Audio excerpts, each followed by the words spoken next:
বিগত কয়েক বছর ধরে মাধ্যমিকে যে ইতিহাসের প্রশ্নপত্রগুলো আসে সেগুলো কিন্তু একটু ঘুরিয়ে ফিরিয়ে দেয়। তো কাজেই ভালো মতন প্রিপারেশন না থাকতে গেলে তোমরা অনেকেই কি করো যে যারা জিনিসই না লিখে আসার কিন্তু চেষ্টা করো, কাজেই সেখানে নাম্বার এক ফোঁটাও তোমরা পাও না। তো তাই বিভিন্ন বই খুঁটিয়ে, বিভিন্ন প্রশ্নপত্র ঘেটে, বিভিন্ন রিসার্চ করে আমি এই ভিডিওতে তোমাদের ইতিহাসের সাজেশনটা প্রস্তুত করেছি। এই সাজেশনটা তোমাদের আসন্ন যে টেস্ট পরীক্ষার জন্য যেমন ইম্পর্টেন্ট, তেমনি কিন্তু মাধ্যমিকেও তোমরা কমন পাবে। তো কাজেই ভিডিওটি শুরু থেকে শেষ অবধি দেখো। চ্যানেলে নতুন হলে চ্যানেলটিকে অবশ্যই সাবস্ক্রাইব করে পাশের বেল আইকনে ক্লিক করতে একদমই ভুলো না। আর হ্যাঁ, কমেন্ট করে অবশ্যই জানাও যে তোমাদের টেস্ট পরীক্ষা কবে এবং তোমরা কোন স্কুল থেকে পড়ছো। চলো এবার ভিডিওর মূল পর্বে যাওয়া যাক। মাধ্যমিক ইতিহাস সাজেশন 2025। প্রথম অধ্যায়ে যে ইতিহাসের ধারণা রয়েছে, এখান থেকে 4 নম্বরের প্রশ্ন কি কি আসতে পারে। নতুন সামাজিক ইতিহাসের বৈশিষ্ট্যগুলো লেখো। আধুনিক ভারতের ইতিহাসের ফটোগ্রাফির গুরুত্ব কী। 3 সাম্প্রতিককালে পরিবেশের ইতিহাস চর্চা সম্পর্কে লেখো। 4 নারী ইতিহাসের উপর একটি টিকা লেখো। 5 আধুনিক ভারতের ইতিহাসের উপাদান হিসাবে সরকারি নথিপত্রের গুরুত্ব লেখো। 6 টিকা লেখো রবীন্দ্রনাথের জীবন স্মৃতি। 7 হচ্ছে ইতিহাস রচনার উপাদান হিসাবে চিঠিপত্রের গুরুত্ব কী। 8 ব্যক্তিগত চিঠিপত্র কিভাবে ইতিহাসের উপাদান হয়ে উঠে দেখাও, অথবা ইতিহাসের উপাদান হিসাবে ইন্দিরা গান্ধীকে লেখা জওহরলাল নেহরুর চিঠির গুরুত্ব লেখো। 9 নম্বর আধুনিক ভারতের ইতিহাসের উপাদান হিসাবে সাময়িক পত্র ও সংবাদপত্রের গুরুত্ব লেখো। 10 টিকা লেখো বঙ্গদর্শন পত্রিকা। 11 নম্বর টিকা লেখো সোমপ্রকাশ পত্রিকা। এবার দ্বিতীয় অধ্যায়ে তোমাদের 4 নম্বরের প্রশ্ন কি কি আসতে পারে। দ্বিতীয় অধ্যায় হচ্ছে সংস্কার, বৈশিষ্ট্য ও পর্যালোচনা। এখান থেকে 4 নম্বরের প্রশ্ন। 1 নম্বর টিকা লেখো বামবোধিনী পত্রিকা। 2 হিন্দু পেট্রিয়ট পত্রিকা কিভাবে বাংলার সমকালীন সমাজের প্রতিচ্ছবি ফুটে উঠেছে। 3 টিকা লেখো গ্রামবার্তা প্রকাশিকা পত্রিকা। 4 নম্বর হুতুম প্যাঁচার নকশা গ্রন্থে 19 শতকের বাংলার কীরূপ সমাজচিত্র পাওয়া যায়। 5 নম্বর নীলদর্পণ নাটক থেকে 19 শতকে বাংলার কীরূপ প্রতিফলন পাওয়া যায়। 6 নম্বর টিকা লেখো মেকলে মিনিটস। 7 উডেস ডেসপ্যাচ সম্পর্কে লেখো। 8 নম্বর হচ্ছে ব্রিটিশ শাসনকালে ভারতে প্রবর্তিত ইংরেজি ও পাশ্চাত্য শিক্ষার প্রধান ত্রুটিগুলো কী কী ছিল। 9 নম্বর হচ্ছে চিকিৎসা বিজ্ঞানে কলিকাতা মেডিকেল কলেজের ভূমিকা কী। 10 নম্বর মধুসূদন গুপ্ত সম্পর্কে টিকা লেখো। এবার এই চ্যাপ্টার থেকে 8 নম্বরের প্রশ্ন কী কী আসতে পারে, একটাই তোমাদের জন্য দিয়েছি, ভালো মতন পড়বে। বাংলার ধর্ম ও সমাজ সংস্কার আন্দোলনে ব্রাহ্ম সমাজের ভূমিকা কী ছিল। তোমাদের 3 নম্বর অধ্যায় রয়েছে প্রতিরোধ ও বিদ্রোহ। এখান থেকে 4 নম্বরের প্রশ্ন যা যা আসতে পারে দেখো। 1 নম্বর ব্রিটিশ শাসনকালে ভারতে সংগঠিত বিভিন্ন কৃষক ও আদিবাসী বিদ্রোহের প্রধান কারণ কী ছিল। 2 কী উদ্দেশ্যে ঔপনিবেশিক সরকার অরণ্য আইন প্রয়োগ করেন। এরপরে 3 নম্বর প্রশ্ন টিকা লেখো রংপুর বিদ্রোহ।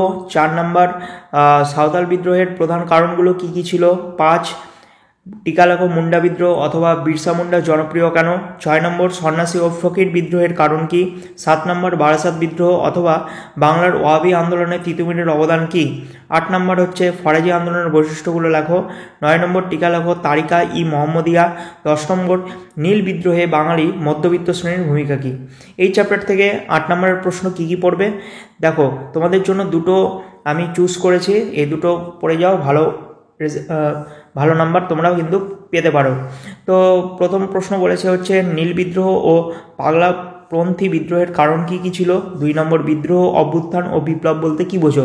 আচ্ছা, এই প্রশ্নটা তোমাদের কিন্তু 2 নম্বরের টুকরা টুকরা করেও আসতে পারে যে বিদ্রোহ কী, অভ্যুত্থান কী, বিপ্লব কী।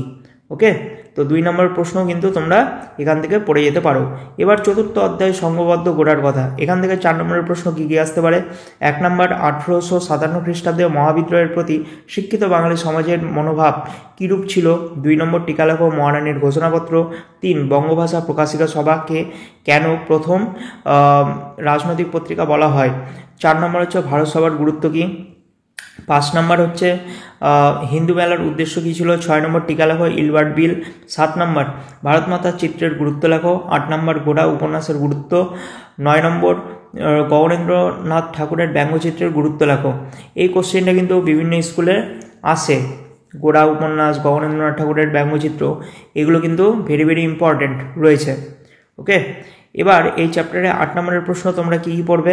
1 নম্বর আনন্দমঠ উপন্যাসের মধ্যে দিয়ে কিভাবে জাতীয়তাবাদের রূপ প্রস্ফুটিত হয়েছে। 2 নম্বর 1857 সালের মহাবিদ্রোহকে ভারতের প্রথম স্বাধীনতা যুদ্ধ বলা যায় কি, যুক্তি দাও। এবার আসি পঞ্চম অধ্যায় বিকল্প চিন্তা ও উদ্যোগ। এখান থেকে 4 নম্বরের প্রশ্ন কি পড়বে। বাংলার গণশিক্ষা প্রসারের ক্ষেত্রে শ্রীরামপুর মিশনের ছাপাখানার গুরুত্ব লেখো। 2 নম্বর ছাপা বইয়ের সাথে শিক্ষা বিস্তারের সম্পর্ক কি। বাংলার শিশু শিক্ষার প্রসারে ছাপাখানার কি ভূমিকা ছিল। 3 নম্বর ছাপাখানার ফলাফল লেখো। 4 নম্বর বাংলার মুদ্রণ শিল্পের বিকাশে গঙ্গাকিশোর ভট্টাচার্যের কিরূপ অবদান ছিল। 5 নম্বর মুদ্রণ শিল্পে উপেন্দ্র কিশোর রায়চৌধুরীর কিভাবে বিপ্লব এনেছিল। 6 নম্বর ঔপনিবেশিক আমলে বাংলার বিজ্ঞান ও কারিগরি শিক্ষার বিকাশ সম্পর্কে লেখো। 7 নম্বর প্রশ্ন বাংলার বিজ্ঞান চর্চার বিকাশে ডক্টর মহেন্দ্রলাল সরকারের কিরূপ অবদান ছিল। 8 নম্বর বসু বিজ্ঞান মন্দিরের অবদান কিরূপ ছিল। 9 নম্বর টিকা লেখো বেঙ্গল কেমিক্যাল ইনস্টিটিউট। এই চ্যাপ্টার থেকে 8 নম্বরের যা যা প্রশ্ন পড়বে। বিশ্বভারতী প্রতিষ্ঠার ক্ষেত্রে রবীন্দ্রনাথ ঠাকুরের শিক্ষাচিন্তার পরিচয় দাও। 2 নম্বর বাংলার কারিগরি শিক্ষার প্রসারের সংক্ষিপ্ত ধারণা দাও। 3 নম্বর ছাপাখানা মুদ্রিত বইপত্রের মাধ্যমে বাংলায় কিভাবে শিক্ষার প্রসার ঘটে। এবার আসি ষষ্ঠ অধ্যায়ে বিংশ শতকে ভারতের কৃষক শ্রমিক ও বামপন্থী আন্দোলন। এই চ্যাপ্টার থেকে যা 4 নম্বরের প্রশ্ন আসতে পারে। 1 নম্বর বঙ্গভঙ্গ বিরোধী আন্দোলনে কৃষি সমাজ যোগ দেননি কেন। 2 নম্বর টিকা লেখো একা আন্দোলন। 3 নম্বর আইন অমান্য আন্দোলনের সংক্ষিপ্ত পরিচয় দাও। 4 নম্বর টিকা লেখো নিখিল ভারত কিষাণ সভা। 5 নম্বর ভারত ছাড়ো আন্দোলনের সংক্ষিপ্ত পরিচয় দাও। 6 নম্বর কিষাণ সভা প্রতিষ্ঠার উদ্দেশ্য কী ছিল। 7 নম্বর টিকা লেখো চৌরি চৌরা ঘটনা। 8 নম্বর প্রশ্ন তোমরা পড়তে পারো ভারত ছাড়ো আন্দোলনের সময় শ্রমিক শ্রেণী মানুষের কি ভূমিকা ছিল। 9 নম্বর টিকা লেখো ওয়ার্কস অ্যান্ড পেজেন্টস পার্টি। 10 নম্বর হচ্ছে মিরাট ষড়যন্ত্র মামলা। তো এই চ্যাপ্টার থেকে টোটাল 10টা কোশ্চিন আমি চুজ করেছি 4 নম্বরের। তো 8 নম্বরের প্রশ্ন হচ্ছে একটাই, তোমরা পড়ে যেও ভারত ছাড়ো আন্দোলনের গুরুত্ব ও উদ্দেশ্য লেখো। সপ্তম অধ্যায়ে আসি বিংশ শতকে ভারতের নারী ছাত্র ও প্রান্তিক জনগোষ্ঠীর আন্দোলন। এই চ্যাপ্টারে 4 নম্বরের প্রশ্ন যা যা আসতে পারে। 1 নম্বর মাতঙ্গিনী হাজরা ইতিহাসে স্মরণীয় কেন। আচ্ছা এই প্রশ্নটা কিন্তু তোমাদের 2 নম্বরের প্রশ্ন হিসাবেও আসতে পারে। ওকে, তো 2 নম্বর বলেছে সশস্ত্র বিপ্লবী আন্দোলনে নারীদের যোগদানের চরিত্র বিশ্লেষণ করো। 3 নম্বর বীণা দাস ইতিহাসে স্মরণীয় কেন। লীলা নাগ ইতিহাসে স্মরণীয় কেন। প্রীতিলতা গদ্দেদার ইতিহাসে স্মরণীয় কেন। এই কোশ্চেনগুলো কিন্তু সব 2 নম্বরের হিসাবেও আসতে পারে। তো তোমরা 4 নম্বরেরও পড়ে যাও, 2 নম্বরেরও কিন্তু রেডি করে রেখো। এরপর আসি 6 নম্বর প্রশ্ন লক্ষ্মী সাহেবাল ইতিহাসে স্মরণীয় কেন। টিকা লেখো কার্নাইল সার্কুলার। 8 নম্বর শচীন্দ্র প্রসাদ বসু ইতিহাসে স্মরণীয় কেন। 9 নম্বর আগস্ট আন্দোলনের সময় ভারতে ছাত্র আন্দোলনের পরিচয় দাও। 10 নম্বর ক্ষুদিরাম বসু ইতিহাসে স্মরণীয় কেন। তো এই 10 নম্বর প্রশ্ন কিন্তু তোমাদের 2 নম্বরের প্রশ্ন হিসেবেও আসতে পারে। 11 নম্বর দেখো টিকা লেখো অনুশীলন সমিতি। 12 নম্বর টিকা লেখো আলিপুর বোমা মামলা। 13 নম্বর টিকা লেখো বুড়িবালামের যুদ্ধ। 14 নম্বর টিকা লেখো লাহোর ষড়যন্ত্র মামলা। 15 নম্বর গদর পার্টি। 16 নম্বর হচ্ছে ভগৎ সিং ইতিহাসে স্মরণীয় কেন। 17 নম্বর টিকা লেখো বেঙ্গল ভলেন্টিয়ার্স। 18 নম্বর বিনায়ক দামোদর সাভারকার ইতিহাসে স্মরণীয় কেন অথবা টিকা লেখো অভিনব ভারত।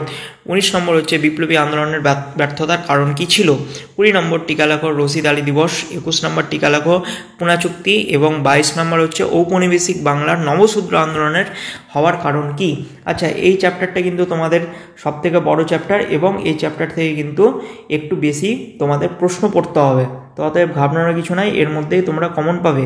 এরপর আসি 8 নম্বরের প্রশ্ন কি কি পড়তে পারো। 1 নম্বর দেখো বলেছে সশস্ত্র বিপ্লবী আন্দোলনে নারীদের ভূমিকা কী ছিল। 2 নম্বর বঙ্গভঙ্গ বিরোধী আন্দোলনে নারী সমাজ কীভাবে অংশগ্রহণ করেছিল। এরপর আসি 8ম অধ্যায় উত্তর ঔপনিবেশিক ভারত। তো 4 নম্বরের প্রশ্ন কী কী আসতে পারে যে 1 নম্বর 1947 সালের দেশভাগ ভারতে কী ধরনের সমস্যার সৃষ্টি করে। 2 নম্বর কাশ্মীর সমস্যা সম্পর্কে লেখো। এই প্রশ্নটা কিন্তু বিভিন্ন স্কুলে দেয়, তোমরা ভালো মতন করবে কাশ্মীর সমস্যা। 3 নম্বর ভারতে কিভাবে উদ্বাস্তুদের আগমন ঘটে অথবা ভারতের উদ্বাস্তু সমস্যার বিবরণ দাও। 4 নম্বর নেহেরু খিলাফত চুক্তির শর্তগুলো লেখো। 5 নম্বর পশ্চিমবঙ্গ এবং পাঞ্জাবের উদ্বাস্তুদের আগমন ও আশ্রয় গ্রহণের মধ্যে পার্থক্য কী ছিল। তো এই ছিল আজকের আলোচনা। ভিডিওটি ভালো লাগলে অবশ্যই একটা লাইক করো। চ্যানেলে নতুন হলে চ্যানেলটিকে অবশ্যই সাবস্ক্রাইব করে পাশের বেল আইকনে ক্লিক করো। দেখা হচ্ছে নতুন অন্য কোনো একটি ভিডিওতে।